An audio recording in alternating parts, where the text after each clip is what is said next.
everybody, welcome to Bolts and Hose Podcast. Episode 119. It's been like 2 months, Bryce. Why haven't we done a podcast in 2 months? Oh man, the summer doldrums, I guess you could say.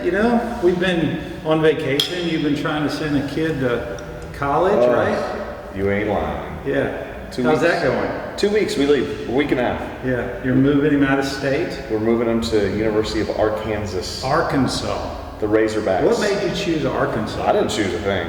It was all up to him. He wanted to go SEC. SEC football, he wanted to be a part of that. There was a girl involved in this somewhere. There wasn't. There really isn't. He doesn't know anybody. There's like one girl that he knows that's older, but he wanted to go to SEC.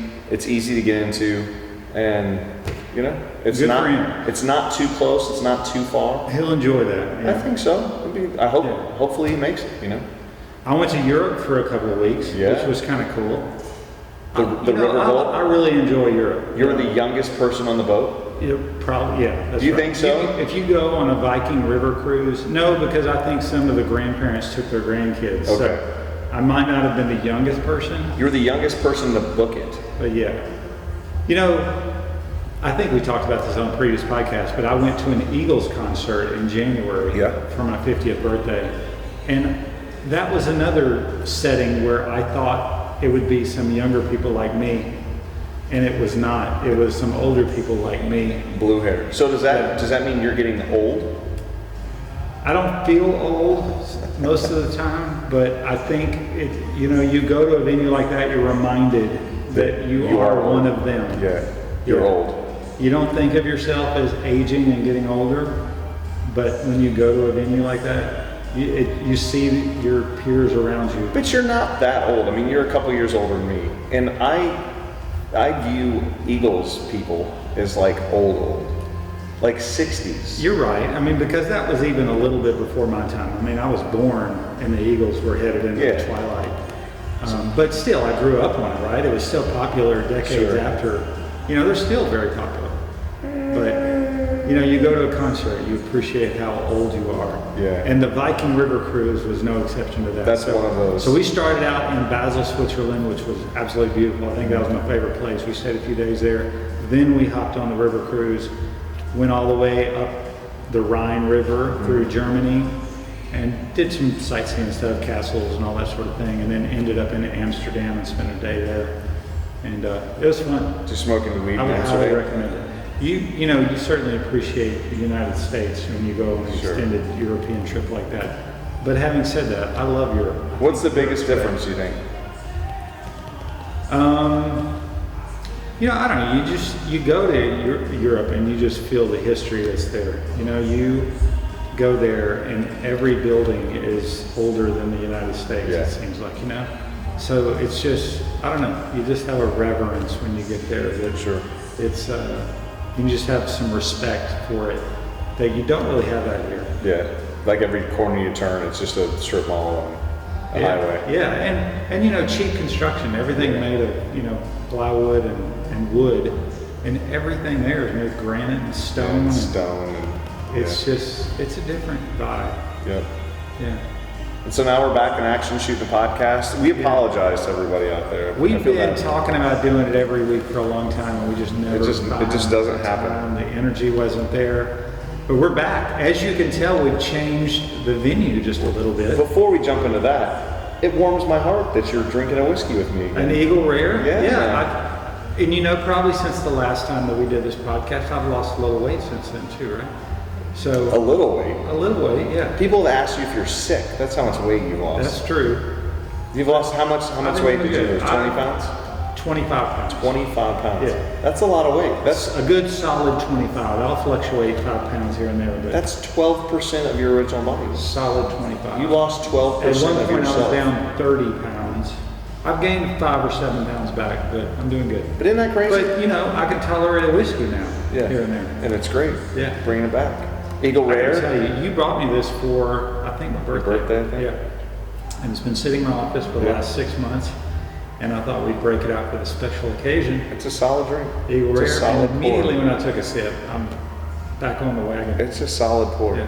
All the on the wagon or off the wagon? Off the wagon. No, you're back. you're back on the wagon. You're traveling down the road on the whiskey road. With the whiskey? Yeah. Okay. I'm not sure that's right. But If you're off the wagon, you're not drinking anymore. If you're on the wagon, oh yeah, how about that?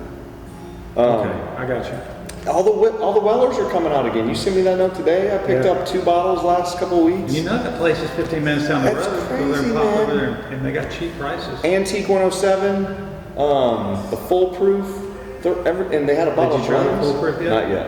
Okay. I'm going to probably try it this week. Yeah. I'm looking forward to it. I'm excited. You have to give us a full review next week. I'm excited. Yeah. We should have someone sponsor us and send us bottles. That would be cool as shit. And we could review whiskeys on the liquor store, podcast. like one of the Indian-owned liquor stores that are nearby. They're too cheap to do that. Sorry.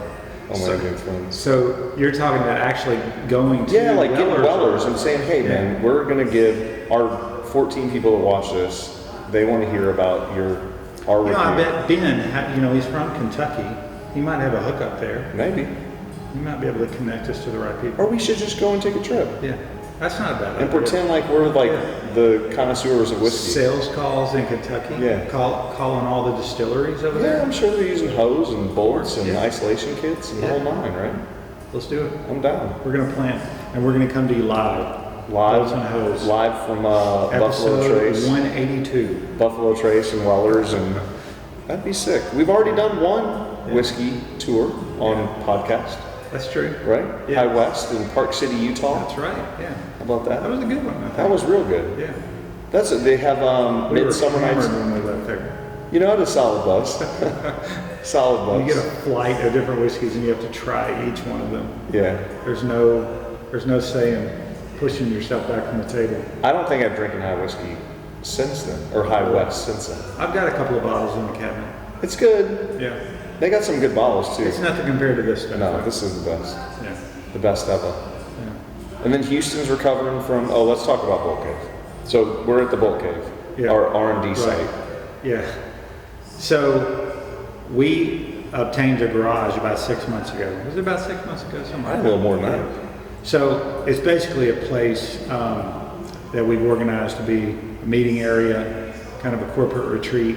And it's also got a fantastic garage on the other side of these windows with a bunch of my personal toys out there. He didn't even let me pull my car.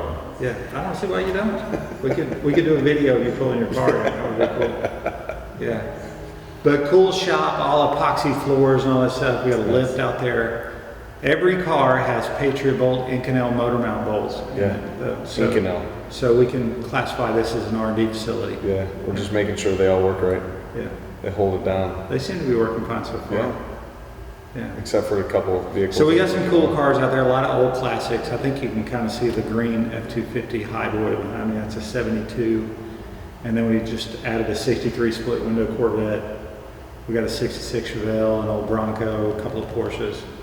So All sorts of toys. cool little car collection that I've been working on for a very long time. So now we got it in a cool place where we can display it Yeah. and do some R&D work. And it's 800 miles away from my house. It's not that far. 45 is right across the street. You jump on that and you're almost home. The worst highway in town. Especially in the vet, you're The worst. zig-zagging through traffic. Yeah, it will suck. Yeah. Yeah. It's going to be hot and packed. Yeah. Well, take one of these. Take I'm the not- green F-250. I'm going to take the Got split AC window. all the way there. I'm going to take the split window home. Good luck. I'll be, make it. I'll be broke down on the side of 45. Yeah, most of these run. No, I'm just kidding. They All all of them run. run. They All all of them run. Most of the time. So what are we getting into today? So we talked about a technical topic. You know, one of the materials, and materials is always a good topic to talk about, right? And it seems like when we get an influx of requests and jobs for a particular type of material, it brings up the fact that not a lot of people know that it's out there, or maybe even they don't know what it is. And one of the ones that's come up quite frequently here across all markets, not just oil and gas, but aerospace and all the markets that we serve, 17.4. And I'll even go a step further. All the pH grades, 17.4, 15.5, and 13. Yeah, which I mean, I thought it was a great topic because you can talk about this for a long time. A long time. There are lots of different grades, lots of different heat treatments, you know, just different That's- variations that you can get of 17.4. So just saying 17.4 does not define that specific product. And you do hear that quite a bit. People will come in and say, hey, I want some 17.4. You're like, okay, what condition? They're like, I don't know. Yeah. And there is probably the most common is H1150, double H1150.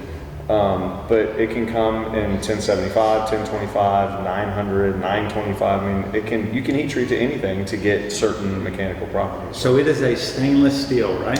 It's a martensitic stainless But it's steel. martensitic, so Yep. it's different from 304, 316, which Correct. is austenitic. Correct. So you can actually heat treat it. Like 304, 316, you cannot heat treat it to affect it, right? It is what it is. Yeah. You can work harden it to make it stronger. And that's the copper element inside it, right? Which Well, makes it hardenable. In 17.4 and 15.5, I think 13.8 has like some nickel aluminum in it that affects the, like when you heat treat it, it gets finer or coarser and gives it actually increased strength and ductility and all the above. But 17.4, yeah, copper is the kicker there. You know, Nickel, chromium, copper, copper, right? yeah. Yep. Major elements. Yep. And so 17.4, I mean, you know, you get H900 is the strongest. It's the, you know, the hardest. It's got the highest mechanical properties, but it becomes a little less ductile, right? So it can break easier. You see it a lot in aerospace when they just need strength, and that's all they're worried about. You see it in pump shafts. So typically stainless steel, as most of us recognize in the 304, 316, those are considered low strength materials. Very good corrosion resistance, but low That's it. strength. When you think of H1150 or 17.4, that is a stainless that has similar corrosion properties, maybe not as good as 304, 316, but you can get extreme strengths out of them as well. You know, this is the one thing that you probably know more than me. Why do you need a softer material with H2S? Because brittle materials, harder materials, are more prone to stress corrosion cracking. So if it's harder, Hydrogen sulfide so if it's carbons. harder and it sees the H2S, it is going to crack. Well, it's more susceptible to crack. Sure. Because So it's you more want brittle. So you want the softer material. So again, It's exactly like B7 to B7, B7. right. When you anneal it and soften Soften it, it. it's less susceptible to that. so H900 stronger used in, you know, it's basically just sitting there and you need strength, right? But when you go to like a double H150, it's much softer. It's about, I think it's like 13 to 15 points softer than H900. But, and not as strong like mechanical properties or. But even H900, you can heat treat it and heat treat it in certain ways to make it in a variety of strengths, right? No, I mean H900 is like a 45 HRC, right around that range, and then each like so you're taking it to H900, you're baking it for 4 hours, and you're getting these mechanical properties. If you do it to 1025, so you bring it to 1025 Fahrenheit, it's going to not be as strong. It's going to give it more ductility, and then obviously H10 or H1075, and then if you go up to 1150. You have a certain hardness, and then you double age it. So 2 bakes at 400, or what did I say, 400? No, 4 hours at H1150. Then it's actually going to soften it down. So I think it's a 105 min yield.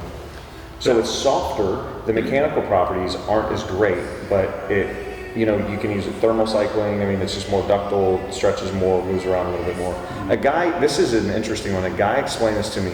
So if you're driving a car, if you're learning how to drive a car, and you had a bunch of cones, right? You had to drive through these cones. H900 is like driving through a parking lot with a million cones. It's very hard to get through because it's a lot more concentrated, it's just really strong. Like H1150 or double H1150, it's if they're more spread out. So all of that copper is more spread out, it's easier to get through, and that's what gives it that ductility, right? So that's what stuck in my head, like it made a lot of sense. When you heat treat at H900, those sulfate or those copper, I can't remember the word, starts with a P, but they all they grow and they stick real close together, giving it the strength.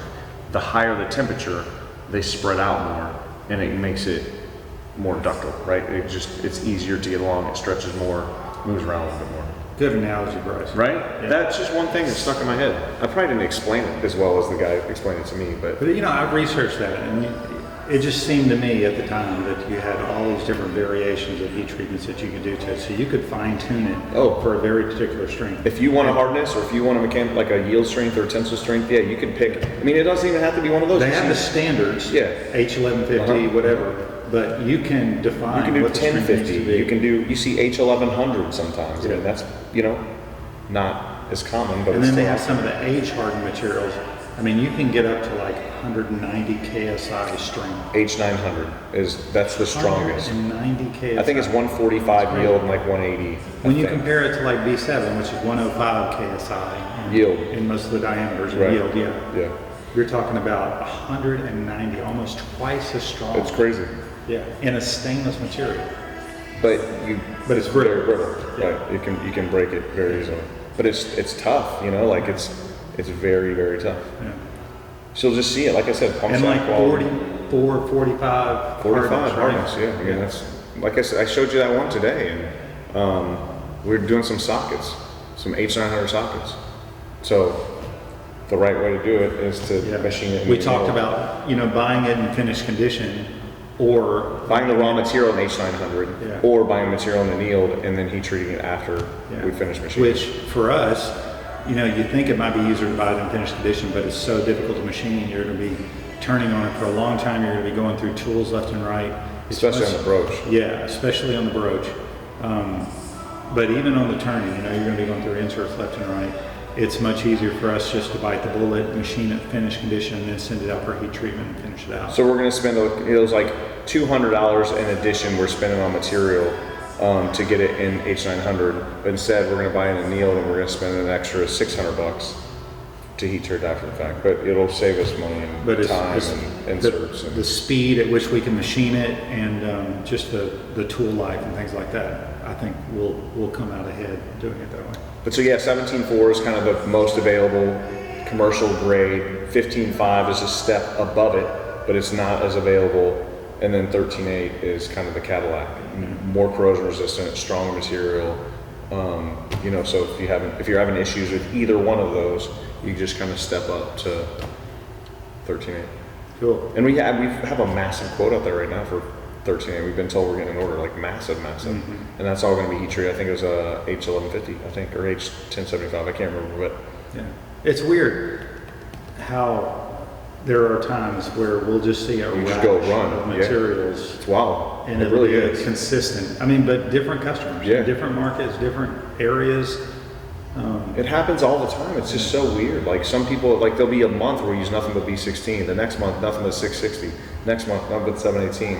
And it's like the last 2 months, man, it's been nothing but PH grade, 17.4, a lot of 15.5, Yeah. and then a little bit of 13.8 sprinkled in. So it is weird how that works. And like I said, it's different customers, so there's no rhyme or reason. Right. So that's just like, if you're a stockist of material, how do you keep that in stock? Like, how do you manage inventory levels? Because you just never know what's coming. Yeah. You gotta stock everything. It's a difficult game. Yeah. We should start a business, a stockist, a material. I've mentioned that before. You always poo-pooed that idea. Well, my point is it's just hard. You never have what you need, If you can somehow get the flow of what materials go at what year, Yeah. It's much easier when you're just making stuff. You're buying materials out and you're making custom products. I have full respect for material suppliers that are holding It's everything. You gotta have a lot of faith it's tough. and be very close to your customer base and be able to make projections, but I don't even know how you do that in this business. Even in our business, we've been, I think, blessed just because we've diversified our customer base and, so we're always pretty busy, but, we get phone calls from machine shops all the time that are out scrambling for work. They just don't have work. And, Thankfully, we don't have that issue. yeah. What, the third biggest month. So that's the last day of July. Third largest month, yeah. Third largest month ever in the 8 years we've been in business, 8 plus. And that's saying something. We're sitting here, it's been a July, which Yeah. is not July. a heavy month. That's Summers are generally a normally, light month yeah. for anybody in this industry. But for this to be third largest month. But if we were in oil and gas, that would be our story. If it only If it oil was and gas. Only oil and gas, right? Yeah. We'd just be riding the waves. Yeah. So, note to everyone out there, diversify your customer base. Diversify. Diversification. Yes. So, But the business has been going good. We were contemplating getting another building, maybe even a couple of buildings yeah. nearby. We need more space for materials. We need more space for growing equipment and more people. We just had a strategic buy on some materials, some finished goods, some semi-finished goods, and some raw material. Yeah. Our biggest problem is we don't have storage space for it, but we're trying to figure that out right now. So if anybody has a building that they know is on the cheap, let us know, and we'll probably take it off your hands. But what, made a couple offers this week? Yeah. On some buildings? I think we'll know early next week, but hopefully that works out. And then we can move into Dr. Dre's crib, as you said yesterday. The chronic house. Should we say that story? I mean, it's a kind of a crazy story. Yeah. Or should we keep it? No, this is bolts and because hooks. no one really knows the location or anything. Right. So we're out looking. I mean, this is the stuff that we get into. We are always like walking into some wild scenarios, aren't we? Yeah. Realtor does his research. He identifies several locations or in the area that are either for lease or for purchase. For sale, yeah. And we set up a couple of appointments. And we go out, and the very first appointment, right? No, it's the second appointment. This is what we run into. So there's a woman, a realtor. You know, our realtor takes us there. The other realtors at the building. She opens the door and says, "Hey, give me a sec, guys." And she opens the door. So they have an office in the front and then a shop in the back. And right away, I just get a whiff of marijuana. I mean, it's like, I was like, damn, someone is getting high in this building. Like, it was like immediate. Yeah. But I thought maybe someone was like around the corner or something. I wasn't 100% sure at that time if it was coming from within the building or not. And then after 5 minutes or so, she's like, "Come on in, guys, but hey, I just want to warn you, we're all adults here. You know, there's some people, the owner let some guys come in and use this as a rap studio. And so there's some people that have been coming in here and kind of partying and shooting rap videos and recording music." And I was like, okay, that explains that. So we walk in and it's just like, boom, right when you walk in. I mean, it is pungent. It felt like you were gonna get high. Yeah, I mean, it was weed central, man. It was crazy. So we go in and like we look in a room and there's like beer cans and shoes and clothes, and then we go upstairs. Card table. Yeah, and we go upstairs and like then there's more beer cans and the smell is getting stronger. And then she knocks on this door and is like, "Hey guys, I'm gonna turn on the light real quick." And I'm like, "All right." And so she flips on the light and she's like, "Don't go in there, just kind of look in there so we can kind of see the basic outline of the room." And there's guys, dudes in there. The guys are in there sleeping. Usually the tenants leave while they're showing the property. And there was like, I don't know if you noticed it, because I'm kind of a shoe guy, there was like 50 pairs of shoes there. I mean, most of them I think were Jordans. I didn't get like a very good look at them, but most of them were Jordans. And dudes are just passed out in there. And this is at 11 o'clock in the morning? Yeah. I mean, that was nuts. And so that might be one of the buildings we're picking up. Maybe. Yeah, we made an offer on it. They countered. It's a good building. Like the shop itself was nice. I mean, the office space was crazy. And so good news. And it's a good deal. So, we could get in there pretty cheap. Good news is they have a soundproof room upstairs. So if we ever want to record music, we could do that at our shop. I'm not sure how you fumigate the whole weed thing out of there, though. I think you just have to smoke more weed. That's our weed building. If you want to get high, you just go there and get on. Yeah. It's actually not a bad building. It's got good bones. It does. I think we'd have to remodel the office space. It looks like, I think you said it when we went there, or maybe our realtor said it. It looks like a salon, like a ghetto-ass salon. Yeah. It's like just like marble white floors. And not well done. No. So we'd have to, I think, redo some things in it. Make it a little bit more rustic. But the shop and the shop's floor great. And the insulation yeah. There's a couple of overhead doors we have to replace, but I think we could get in there. I want to go in. I want to shoot a rap video. I want to record. We could be like Morgan Wallen and Big X the Plug. I got the soundproof room right I'll there. be Big X the Plug. You can be Morgan Wallen. Get on the guitar. Play a little country style. I'll get on there and do a little rapping. I like it. I think we can make something out of this. Let's do it. We could be like the Bolt Boys or something. But we'll keep you updated about the Chronic House. You never know. We can have another Eagle Rare and keep this conversation going. What do you think we're up to? 25 minutes so far? Yeah, probably something like that. I mean, so, this has been a good episode. We're wasting everyone's time as always. No, but H1150 is a good topic. And we didn't bring any bolts, so we came up here and we forgot the bolts, so we can probably pick it up. It's okay. You can use your imagination. We've been making I think we had a substantive discussion. Yeah, I think there was some good Good info. 17.4 stainless. Yeah. And that is the thing. And So I bet somebody learned something. I hope so. Probably not. No, I think so. You think so? You think very someone? good at You explaining think that. someone watched this and was like, "I learned something today." If they watched it, I bet they learned something. Because Okay. a lot of people don't know what 17.4 is, and then if they do, they probably don't understand it very well. Okay. And you know, only material geeks like you get into that level of it, I think. You know, I did spend some time See? with it, and then you know, you get into bolts, and How you many have. people would know the intricacies of 17.4? But I sold it for, I don't know, 7 years of my career. And now, if this is a cool thing, is you go, you sell the raw material, and I call on machine shops and fabricators and all that. But now we're actually using it, and you know, so it just adds a little bit of additional knowledge to it, I think. It makes it cool, because like, you used to sell it, you used to be very familiar with it, now you can actually see it in motion, right? In motion. In motion. I don't know, this eagle is kicking me, man. Like, it's a solid buzz going right now. It's good. Yeah, Yeah. I'm impressed.